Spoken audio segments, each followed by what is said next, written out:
राम राम। 22 जिले 22 खबर में आपका स्वागत है। मैं हूं आपके साथ पराग गुप्ता।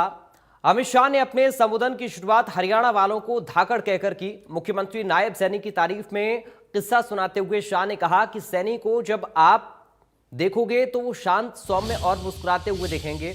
अंदर से वे कठोर शासक भी हैं। प्रशासन पर उनकी पूरी पकड़ है।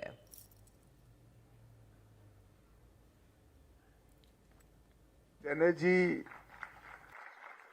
जब आप उनको देखोगे तो बड़े शांत, सौम्य और एक अद्भुत व्यक्तित्व दिखेगा।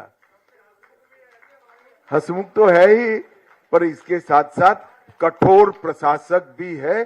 प्रशासन पर पूरी उसकी पकड़ है। जब हरियाणा में चुनाव की शुरुआत आई तब कुछ सुधार करने जरूरी थे। मेरे घर पर एक मीटिंग हुई, कुछ निर्णय हुए, 22-23 निर्णय हुए थे। मैं इसको दोहराना नहीं चाहता, परंतु बैठक के बाद मैंने सैनी को अकेले में कहा कि सैनी जी, ये बहुत कठिन है, इतने 2.5 महीने में 3 महीने में सब पूरा करना। उन्होंने कहा, वो जी हो जाएगा जी, आप चिंता मत करो जी। मुझे लगा चलो अच्छा है, कर ही लेंगे। मगर साहब, चुनाव की घोषणा के पहले सारे के सारे काम नायब सिंह ने पूरे कर दिए थे, और ये इसकी प्रशासनिक क्षमता का उदाहरण।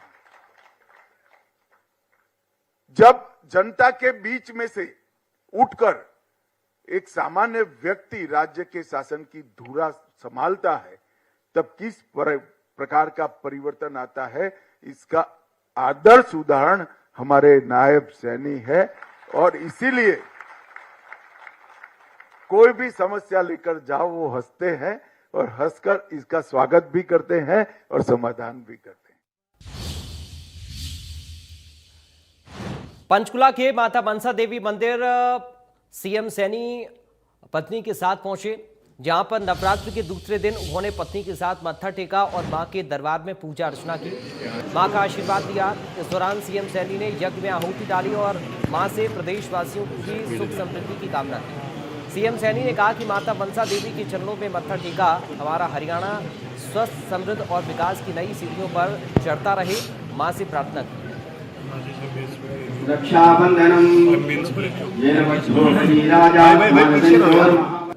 माँ दुर्गा के चरणों में हरियाणा प्रदेश के जन के लोगों के लिए कि हमारा हरियाणा प्रदेश स्वस्थ रहे, समृद्ध रहे और विकास की नई सीढ़ियों को हरियाणा प्रदेश चढ़ता रहे। माँ दुर्गा के चरणों में ये भी प्रार्थना की है कि जो आदरणीय मोदी जी का विकसित भारत का संकल्प है, हरियाणा उस संकल्प के साथ कंधे से कंधा मिला करके आगे बढ़े। मैं नवरात्रों की और हमारे नव वर्ष जो शुरू हुआ है, इसकी प्रदेशवासियों को बहुत बहुत बधाई और शुभकामनाएं देता हूं, और हमारे हरियाणा का प्रत्येक जन स्वस्थ और समृद्ध रहे, ऐसी माँ दुर्गा के चरणों में कामना करता हूं।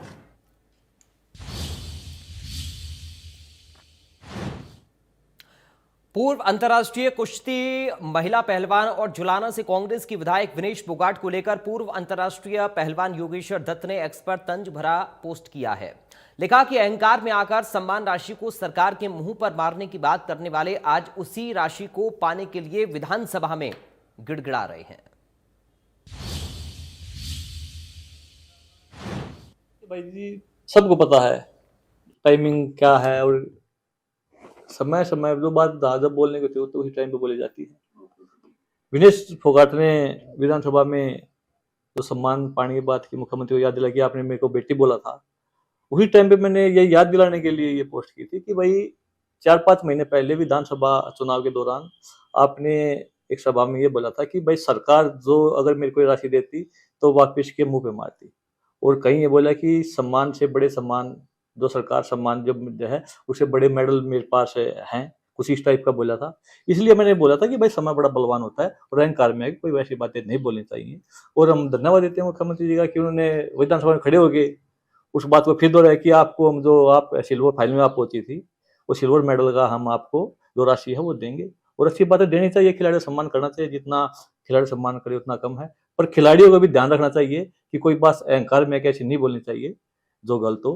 और कोई भी सम्मान दे, चाहे को गांव से वाले सम्मानित करें या किसी संस्था वाले सम्मानित करें, सरकार करे, सम्मान होता है, उसका अपमान नहीं करना चाहिए, तिरस्कार नहीं करना चाहिए। करनाल में मेयर रेणु बाला गुप्ता ने नगर निगम में पहुंचकर मेयर का चार्ज संभाल लिया है। इस दौरान उनको सभी ने बधाई दी। रेणु बाला गुप्ता ने मीटिंग हॉल में पहुंचकर नगर निगम कमिश्नर के साथ पब्लिक को संदेश दिया। मेयर रेणु बाला गुप्ता ने कहा कि गड्ढे करने से लेकर सड़क बनवाने और गलियों को पक्का करवाने के साथ साथ कॉलोनियों जो अवैध हैं उनको वैध करवाने के सभी काम जनता के तेजी के साथ होंगे। तौर पे नगर निगम से बहुत सारी अपेक्षाएं और बहुत सारी उम्मीदें लोगों को रहती हैं, क्योंकि नगर निगम एक ऐसा डिपार्टमेंट है जिसमें आम जरूरतों को लेकर लोगों को नित्य प्रति लोगों को काम करते रहते हैं। मैं आश्वासन देना चाहूँगी कि मैं सबके साथ एक बहन की तरह मिलकर काम करूंगी और जिस तरह से केंद्र ने और प्रदेश ने एक विश्वास जताकर मुझे इन चुनावी दौर में उतारा और करनाल वासियों का दिल से आभार व्यक्त करती हूँ, दिल से अभिनंदन करती हूँ। उन्होंने जो मुझे इन 10 सालों की सेवा का जो परिणाम दिया, आज एक अच्छे मैंडेट के साथ नगर निगम में सेवा करने के लिए हमारे पार्षदों को भी और मुझे भेजा है। आपको विश्वास दिलाते हैं कि पूरा हाउस मिलकर हम सबके सहयोग से शहर के विकास के लिए काम करेंगे। विधानसभा चुनावों के बाद निगम के चुनावों की प्रतिष्ठा है, ये एक प्रकार से जिस प्रकार से विपक्ष ने एक माहौल बनाया हुआ है, प्रतिष्ठा का प्रश्न था। और उस परीक्षा के अंदर जिले के हमारे सभी माननीय विधायक, माननीय स्पीकर महोदय, दिल जान से हम सब लोग इकट्ठे लगे हुए थे। करनाल की जनता को हमने ये विश्वास दिलाने में कामयाब रहे कि जिस प्रकार से लोकसभा चुनावों में, विधानसभा चुनावों में आपने हमारे को आशीर्वाद दिया, आप निगम में हमारे को आशीर्वाद दिया, हम आपको एक स्वच्छ, सुंदर व स्वस्थ निगम आपको।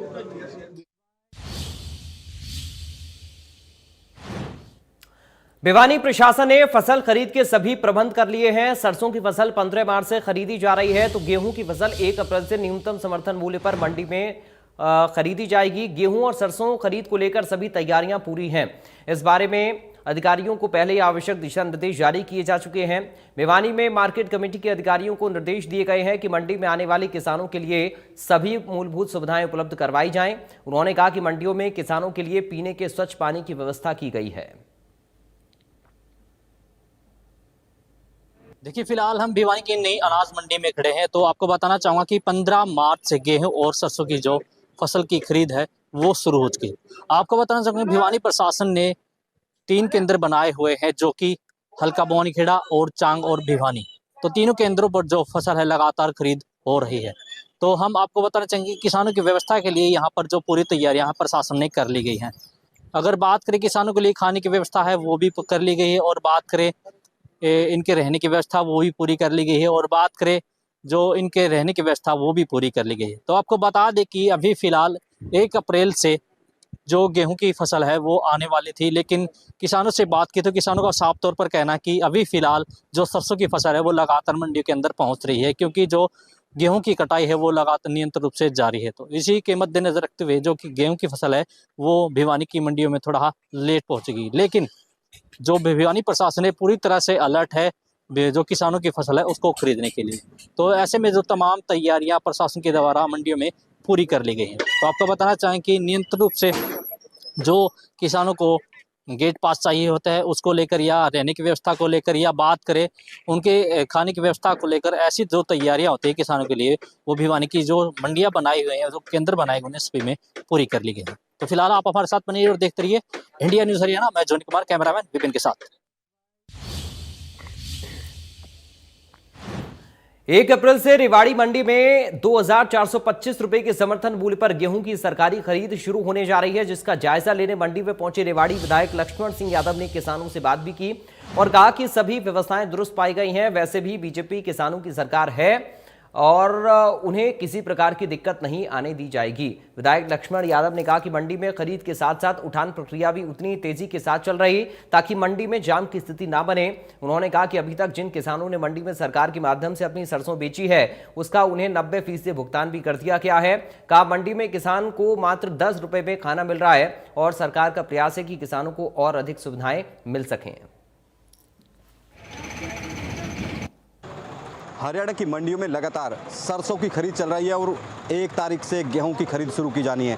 तमाम किसान यहां पर अपनी फसल लेकर पहुंच रहे हैं। आप देख सकते हैं कि यहां पर किसान सहायता केंद्र बनाया गया, जिस पर यहां पर किसान अपना टोकन कटवाते हैं और जिस तरह की भी कोई इंक्वायरी होती है, कोई उनकी बात होती है, उससे यहां पर संपर्क करते हैं, उनका समाधान भी किया जाता है। आप तस्वीरों में भी देख सकते हैं किस तरह से यहाँ पर जो तमाम किसान है ट्रैक्टर लेकर अपनी उपज को लेकर पहुंचे, क्योंकि दक्षिण हरियाणा खासकर रेवाड़ी, महेंद्रगढ़, भिवानी, यहाँ पर जो सरसों की उपज है मुख्य उपज मानी जाती है। इसको पीला सोना कहा जाता है। तमाम किसान यहाँ अपनी फसल लेकर पहुंच रहे हैं और कहीं ना कहीं क्योंकि जिस तरह से इस बार ओलावृष्टि हुई थी, किसानों में चिंता थी कि कहीं ना कहीं उनकी फसल पे नुकसान हुआ था। अब जो बची हुई फसल है उसको लेकर पहुंच रहे हैं और कहीं ना कहीं मंडी प्रशासन की ओर से भी यहाँ पर तमाम व्यवस्थाएं की गई है। हमने जो मंडी के सचिव थे उनसे भी बात किया है, आखिर क्या व्यवस्थाएं हैं, तमाम उन्होंने अपनी बातें रखी, किस तरह से किसानों को ठहरने से लेकर पानी की व्यवस्था की गई है, उनसे भी दिखाएंगे उन्होंने आखिर उन्होंने क्या कहा। लेकिन इतना बता दें कि रेवाड़ी में 3 जगह पर खरीद की जा रही है। रेवाड़ी, बावल, कोसली, 3 मंडी में खरीद की जा रही है। करीब 1,12,000 क्विंटल सरसों की खरीद हो चुकी है और अब लगातार वो खरीद प्रक्रिया चल रही है और 1 तारीख से यानी कल से अब गेहूं की खरीद शुरू कर दी जाएगी। हमारे साथ कुछ किसान भी मौजूद हैं, उनसे जानेंगे कि जब वो अपनी उपज लेकर मंडियों में पहुंचते हैं तो उनको किस तरह की यहाँ परेशानी होती है, किस तरह की व्यवस्था है, उनसे ही जानते हैं। सर, क्या नाम है आपका? भाई साहब, मेरा नाम राकेश खोड़ा। जब आप यहाँ पर मंडी में अपनी उपज लेकर पहुंचे तो किस तरह की शिकायतें हैं या फिर कुछ आसानी से हो रहा है? नहीं, कोई शिकायत भी नहीं है। हमारी सरकार ऐसी आ रही, कोई किसान कोई परेशान नहीं है। फिलहाल कोई शिकायत नहीं है। अच्छी तरह फसल बिक रही है हमारी और सरकार का रेट भी अच्छा है, MSP भी हो रही है मेरी, कोई दिक्कत नहीं है फिलहाल हमें। ओलावृष्टि हुई थी उसके बाद तमाम ओलावृष्टि में हमारा कुछ 50% नुकसान हुआ है, तो सरकार कुछ बोल रही है मुआवजा वगैरह किसानों को देने के लिए। तो हम चाहते हैं कि किसानों को मुआवजा पूरा दे, 50% जो भी सरकार ने अपना क्षतिपूर्ति का डाला है तो सभी को दे।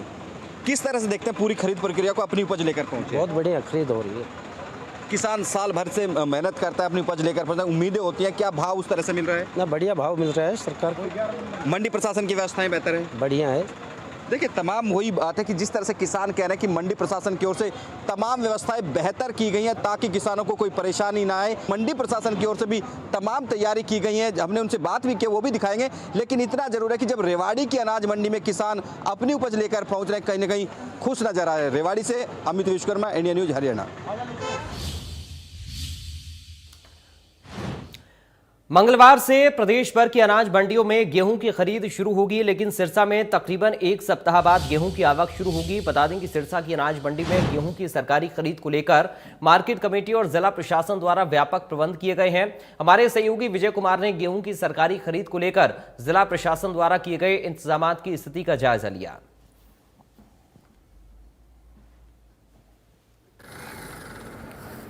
हरियाणा में कल से गेहूं की सरकारी खरीद शुरू हो जाएगी, लेकिन सरसों की आवक लगातार सिरसा जिला के साथ साथ सभी जिलों में जारी है। इस वक्त खड़े हैं हम सिरसा की अनाज मंडी में, कुछ किसान हैं, इनसे बात करते हैं।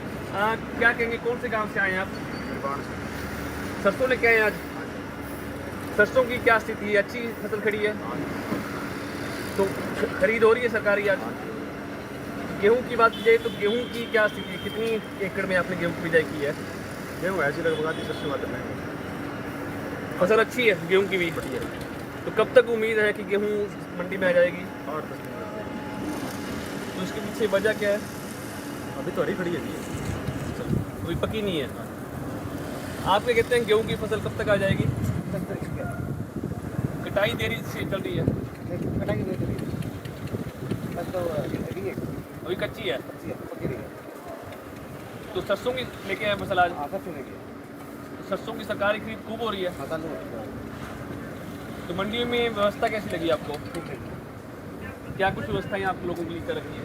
अच्छी है, पानी व्यवस्था है, चाय पानी बढ़िया है, हिसाब कैटरिंग की सुविधा है अच्छी है। तो साफ तौर पर किसानों का मानना है कि गेहूं की जो आवक है वो अगले हफ्ते या 10 दिनों तक शुरू हो जाएगी, लेकिन सरसों की आवक लगातार जारी है और सरसों की सरकारी खरीद सिरसा की अनाज मंडियों में खूब की जा रही है। इसके साथ साथ किसान भी जिला प्रशासन और मार्केट कमेटी द्वारा किए गए प्रबंधों से कहीं न कहीं संतुष्ट भी दिखाई दे रहे हैं। उनका साफ तौर पर कहना है कि अगले हफ्ते तक गेहूं की जो आवक है वो भी शुरू हो जाएगी और उसके लिए मंडियों में व्यापक प्रबंध जिला प्रशासन और मार्केट कमेटी के अधिकारियों द्वारा किए गए हैं। सिरसा से विजय कुमार, इंडिया न्यूज़ हरियाणा।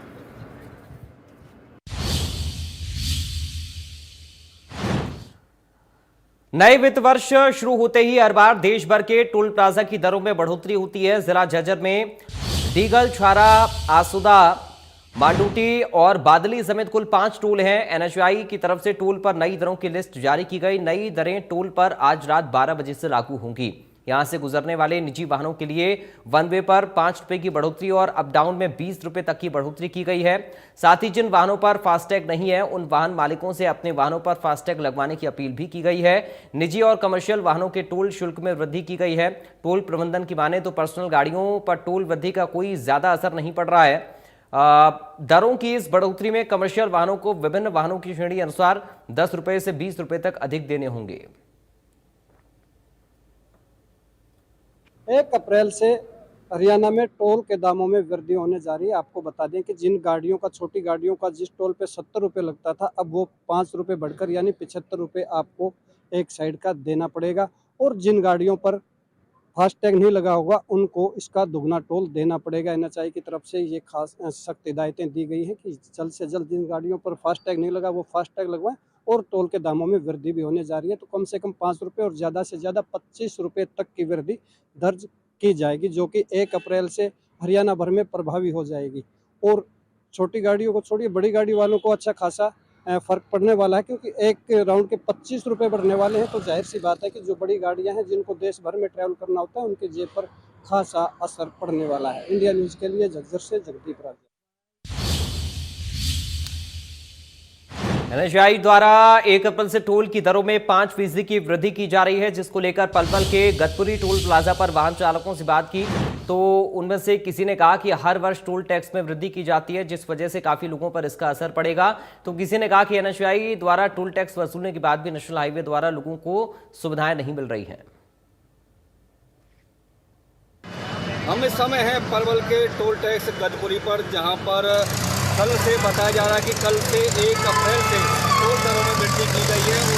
और यहाँ पर जिस तरह से आए जो टोल टैक्सों में वृद्धि की जाती है, इससे आम लोगों पर काफ़ी असर पड़ता है, वाहन चालकों पर काफ़ी असर पड़ता है। तो हम यहाँ पर हैं, जिस तरह से मैं दिखाना चाहूँगा, टोल टैक्स है ये दिल्ली आगरा रोड पर है, जो गांव गतपुरी के सभी टोल टैक्स है। यहाँ पर मतलब टोल कर्मियों द्वारा टोल वसूला जाता है। तो यहाँ पर जिस तरह से जो मतलब टोल की जो दरें बढ़ाई जा रही हैं उसको लेकर हम यहाँ लोगों से बात करेंगे कि कितना असर उन लोगों पर पड़ेगा। तो यहाँ पर आने जाने वाले वाहन चालकों से भी हम बात करेंगे तो मतलब किस तरह से जो कल 1 अप्रैल से जो टोल बढ़ाया जा रहा है उस पर कितना असर पड़ेगा। सर हम बात कर, कल से 1 अप्रैल से टोल दरों में वृद्धि की जा रही है 5 बजे, तो कितना असर पड़ेगा आप लोगों का, क्या तीन सवाल? सर फर्क तो पड़ेगा, डेली अप डाउन करने वाले हैं, फर्क तो पड़ेगा, तो ये तो सही नहीं है। अच्छा, मतलब पिछली बार बढ़ा दिया फिर उसमें बढ़ाने के वो तो फर्क पड़ेगा। इसी आम पब्लिक को फर्क पड़ रहा है इसका। देखा, इनका कहना है कि आम पब्लिक पर अंतर पड़ता है, प्रेशर पड़ता है, क्योंकि हर बार मतलब यहाँ पर वो बढ़ाया जाता है, टोल बढ़ाया जाता है। तो यहाँ पर कुछ और गाड़ी चालक उनसे बात हुई, सर कल 1 अप्रैल से टोल दर में वृद्धि की जा रही है, क्या कहेंगे इसके बारे में? मैं तो बताने से क्या करा जाए, तो जैसे चल रही है नहीं, अगर टोल दर में वृद्धि होती है तो कितना असर पड़ेगा आप पर? 1 बजे असर पड़ ही रहा है सबको, ऐसा तो कुछ है नहीं, सब असर पड़ रहा है। देखा, इनका कहना है कि ये असर तो पड़ेगा ही सभी पर, मतलब आए दिन वृद्धि होती रहती है। तो इस तरह से और चालक है। सर क्या नाम है? धर्मेंद्र, जो कल से 1 अप्रैल से टोल दरों में वृद्धि की जा रही है, कितना अंतर पड़ेगा, कितना असर पड़ेगा आप पर? हैं?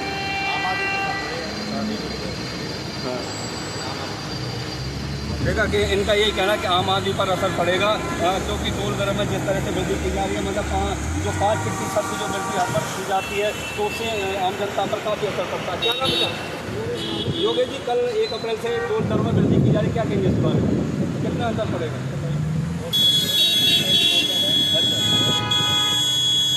तो इनका कहना है कि अभी इनको पता नहीं है, अगर बढ़ता है तो काफ़ी असर पड़ेगा, इन पर काफ़ी दिक्कतों का सामना करना पड़ेगा। तो और भी जो चालक है उनसे भी हम बात करेंगे कि मतलब कितना असर बस टोल टैक्स को बढ़ाकर। तो कुछ और हमारे यहाँ पर और लोग हैं, उनसे बात करते हैं कि क्या मतलब सर क्या नाम है? रणवीर जी, जो कल से टोल दरों में वृद्धि की जा रही है, क्या कहेंगे इसके बारे में? कितना असर पड़ेगा? इतनी हो जाए हमारे फ्री है। हाँ, नहीं आपके लिए तो फ्री है, मतलब और लोगों पर कितना असर पड़ेगा? ये तो पढ़ना ही पड़ना भाई। हाँ, इतने लोग बचा के जाएंगे 10-20 रुपये में क्या जोर पड़ जाएगा? जोर तो पड़ना चाहिए। 15-20 लाख की जो गाड़ी लेके चल रहा हो 10-20 रुपये में जोर तो पड़ना चाहिए। भाई साहब का कह रहा है कि इतना अंतर नहीं पड़ेगा, क्योंकि जो आवागमन करते हैं, जो काफ़ी जिनके पास पैसा है, तो उन लोगों पर तो असर नहीं पड़ेगा। तो इस तरह से लगातार जो टोल दरों में वृद्धि की जाती है, कहीं ना कहीं आम जनता पर इसका असर पड़ता है। अरवल से ऋषि भारद्वाज, इंडिया न्यूज़। नूंह जिले के बिछौर थाना क्षेत्र अंतर्गत गांव तिरवाड़ा में ईद की नमाज के बाद दो पक्षों में खूनी संघर्ष हो गया है। झगड़े का एक वीडियो अब सोशल मीडिया पर जमकर वायरल हो रहा है। झगड़े के बाद दोनों पक्षों के 1 दर्जन से अधिक लोग घायल बताए जा रहे हैं, जिनका इलाज अस्पताल में चल रहा है। झगड़े की सूचना पाकर कई थानों की पुलिस गांव में पहुंची और मामले को शांत करवाया।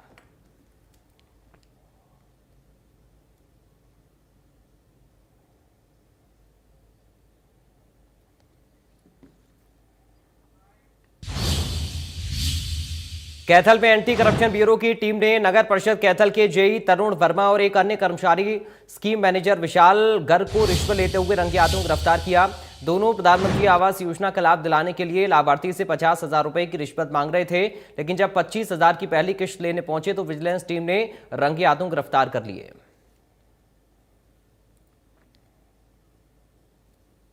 ये प्रधानमंत्री आवास योजना के तहत मैंने अप्लाई कर रखा था और मैंने मकान बनाना था। मेरा मकान बिल्कुल गिरा हुआ है सर, ठीक है।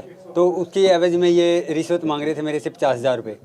तो इन्होंने फिर पैसे डलवाने के एवज में, जैसे 1 लाख रुपया अब डलवाया है, तो 1 लाख रुपया 10 दिन बाद डलवाने के एवज में ये 50,000 रुपये की डिमांड कर रहे थे। आज 25,000 रुपये मांगे थे इन्होंने, तो आज ये पकड़वाए हैं सर। डिमांड 26 जनवरी को, 26 तारीख को, 26 मार्च को सर करके राशि 2.5 लाख रुपये हैं सर।